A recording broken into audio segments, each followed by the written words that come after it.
아들이 됐든 딸이 됐든 자녀를 출가시킨다는 것은 참 섭섭하기도 하고 또 한편으로는 감사하기도 합니다.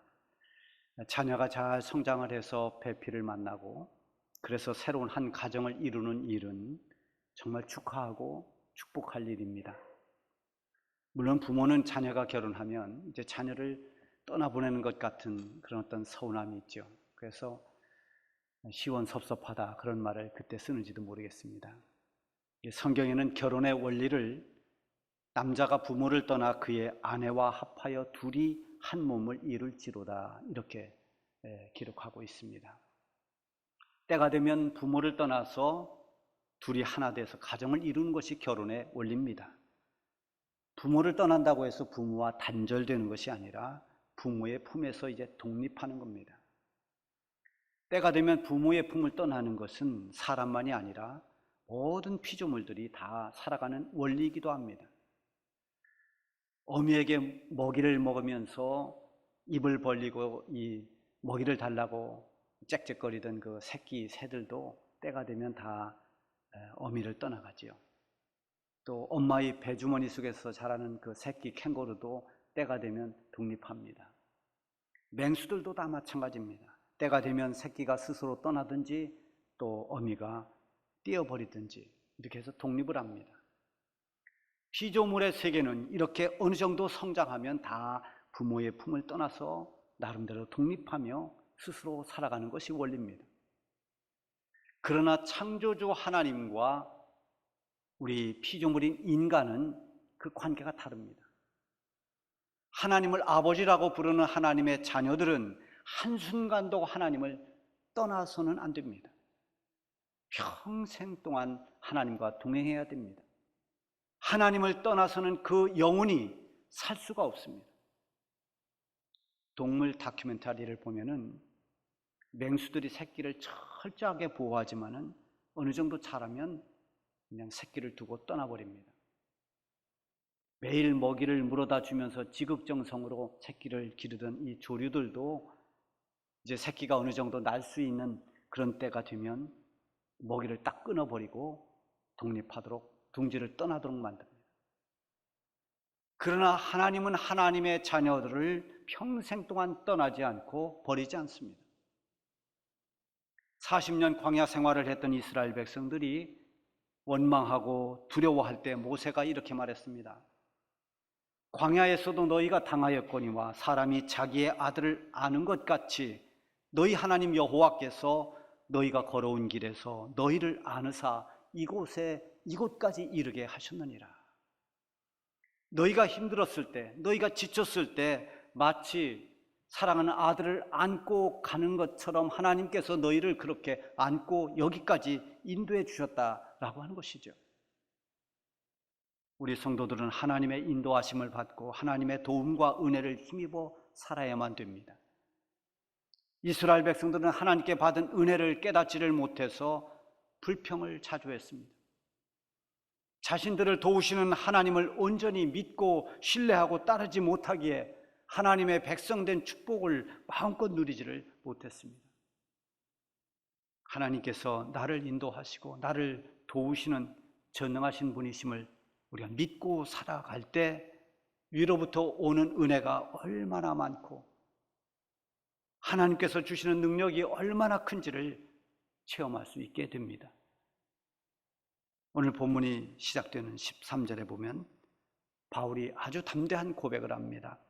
내게 능력 주시는 자 안에서 내가 모든 것을 할 수 있느니라.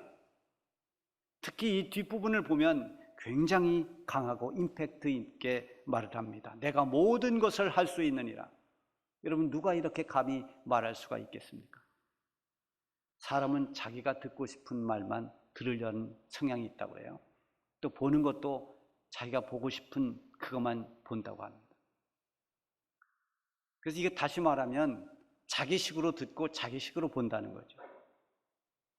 전에 꽤 오래됐습니다만 대통령이었던 분이 누군가 어떤 대화를 하면서 그런 얘기를 한 것을 제가 TV에서 봤어요. 내가 기자들하고 인터뷰를 하면 항상 좀 웃으면서 의도적으로 말을 하는데도 기자들이 기사에 있는 사진을 보면 이상하게 찡그린 얼굴, 환한 얼굴 그런 것만 실른다고 농담삼아 하는 말을 봤습니다.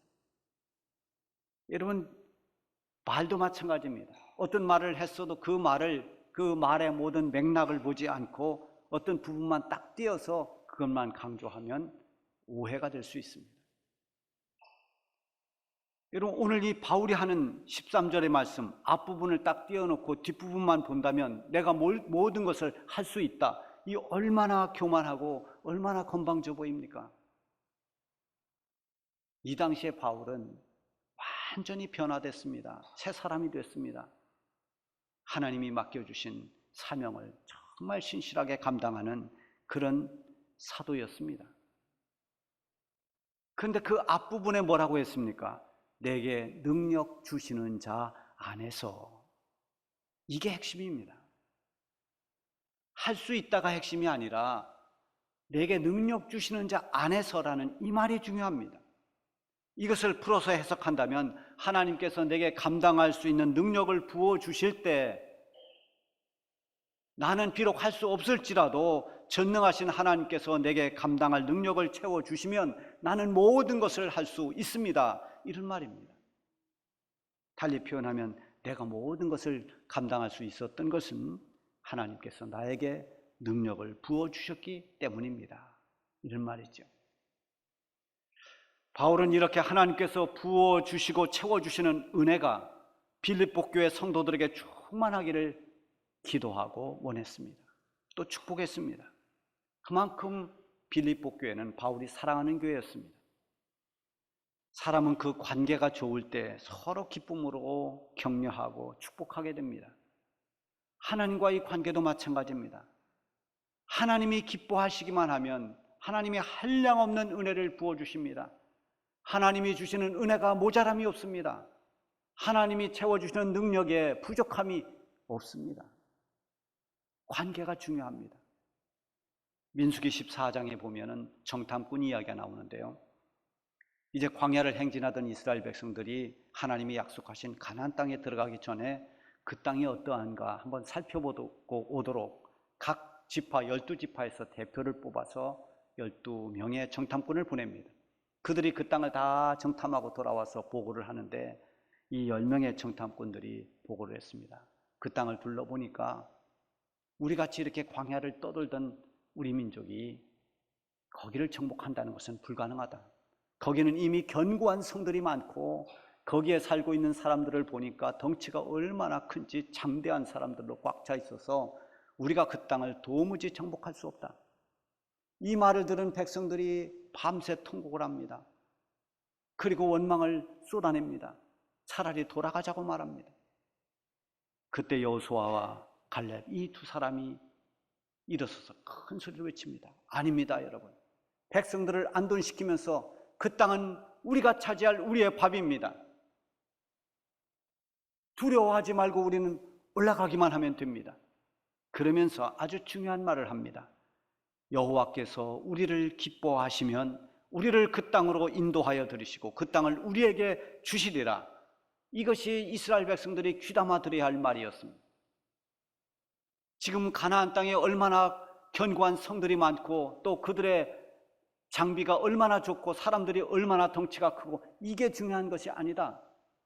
우리가 지금까지 어떤 군사훈련도 제대로 받지 못했고 광야에서 오랫동안 떠돌았던 백성이라는 이런 핸디캡, 이런 우리의 부족함, 그게 중요한 게 아니다. 중요한 것은 하나님이 약속해 주신 하나님 말씀을 믿고 신뢰하고 그 믿음대로 우리가 그 땅에 들어가는 것, 그래서 하나님을 기쁘게 해드리는 것이 중요한 것이다. 하나님이 기뻐하시기만 한다면 그 땅은 우리 밥이고 그 땅은 얼마든지 하나님께서 우리에게 들어가도록 인도해 주실 것이다, 이 말입니다. 하나님의 관계가 무엇보다도 중요한 것입니다. 바울과 빌립보 교회 참 좋은 관계였습니다. 빌립보 교회 성도들이 얼마나 바울을 사랑하고 많이 도와줬는지 모릅니다. 바울은 거기에 대한 고마움이 꽉 차 있습니다. 그래서 빌립보 교회를 위해 생각할 때마다 감사하고 그들을 위해서 기도하고 그들을 축복했습니다. 그만큼 빌립보 교회는 바울의 사역에 큰 도움을 주고 애정 어린 손길을 펼쳤던 교회입니다. 바울은 그것을 잊어버리지 않고 14절에서 16절까지 길게 이렇게 언급했습니다. 그러나 너희가 내 괴로움에 함께 참여하였으니 잘하였도다. 빌립보 사람들아, 너희도 알거니와 복음의 시초에 내가 마게도냐를 떠날 때 주고받는 내 일에 참여한 교회가 너희 외에는 아무도 없었느니라. 데살로니가에 있을 때에도 너희가 한 번뿐 아니라 두 번이나 나의 쓸 것을 보내었도다. 아무도 동참하지 않을 때 바울을 돕기에 동참한 교회가 빌립보 교회고, 또 바울의 사역에 도움을 주기 위해서 이렇게 여러 번 도움을 줬던 교회, 이 빌립보 교회를 얼마나 사랑하는지를 우리가 이런 말을 보면 알 수가 있습니다. 그러면 이 바울이 사랑하는 빌립보 교회 성도들에게 바라고 원했던 것은 과연 무엇일까요? 우리 교회도 방문했던 민호기 목사님의 히트 찬양이라고 할까요? 원하고 바라고 기도합니다. 찬양이 있습니다. 하나님의 꿈이 나의 비전이 되고, 예수님의 성품이 나의 인격이 되고, 성령님의 능력이 나의 능력이 되길 바라고 원하고 기도합니다. 아마 이 가사말이 성도들에게 굉장히 공감을 주면서 많은 성도들이 불렀던 찬양입니다. 자, 바울이 빌립보 교회 성도들을 위해서 원하고 바라고 축복했던 것이 오늘 본문 17절과 19절에 있습니다.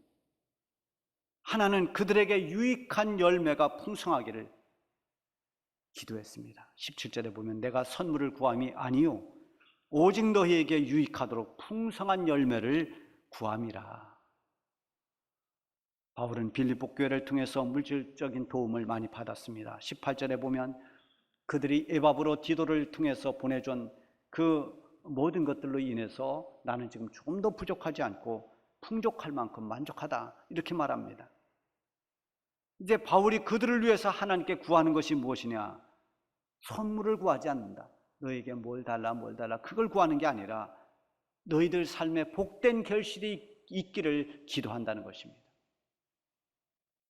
영적으로 풍성한 열매를 많이 맺어서 하나님을 기쁘시게 해드리기를 원했습니다.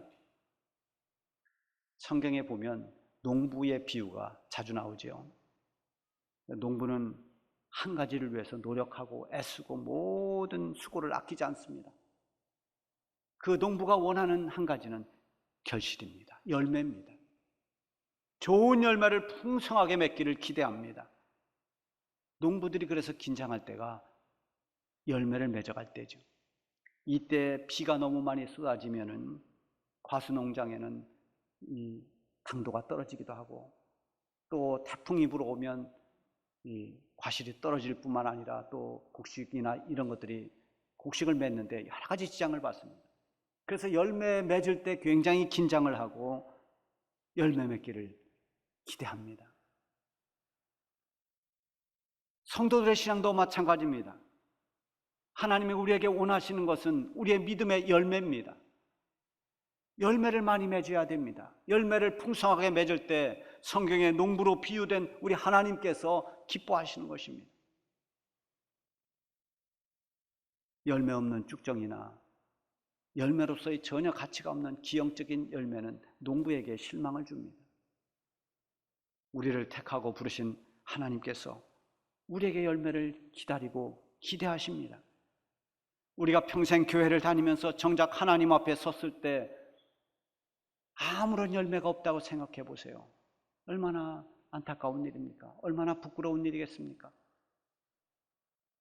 그저 내 믿음 하나 유지하기 위해서 아무런 교제도 없고 봉사도 없고 헌신도 없이 그저 조용히 나 하나 챙겨서 내 믿음의 나무는 죽지 않고 살아있지만 입만 무성하고 아무런 열매가 없어서 하나님께 드릴 열매가 없다면 얼마나 난처한 일이겠습니까? 바울은 빌립보 교회가 자신의 복음 사역을 위해 헌신하며 도와주었던 일에 대해서 이는 받으실 만한 향기로운 제물이요 하나님을 기쁘시게 한 것이다, 이렇게 말하고 있습니다. 너희의 그 선한 섬김이 바로 하나님께서 받으시는 향기로운 제물이 됐고 하나님을 기쁘시게 해드리는 열매가 됐다는 것입니다. 곡식이든 과일나무든 열매가 최종 결과입니다. 가장 중요한 것이 열매입니다. 열매가 있느냐 없느냐, 더 나아가서는 열매를 많이 맺었느냐 적게 맺었느냐, 이게 농사의 결과입니다. 그런 의미에서 바울은 빌립보 교회 성도들이 풍성한 열매를 맺기를 기도했습니다. 너희는 열매를 많이 맺기를 원한다.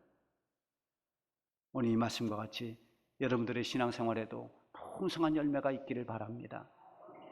또 하나는 하나님께서 채워주시는 은혜를 축복했습니다. 19절에 보면 나의 하나님이 그리스도 예수 안에서 영광 가운데 그 풍성한 대로 너희 모든 쓸 것을 채우시리라. 여러분, 신앙생활에 있어서 승리의 비결은 끊임없이 하나님으로부터 오는 은혜의 줄을 놓지 않는 겁니다. 그 줄을 끝까지 붙잡고 있는 것입니다.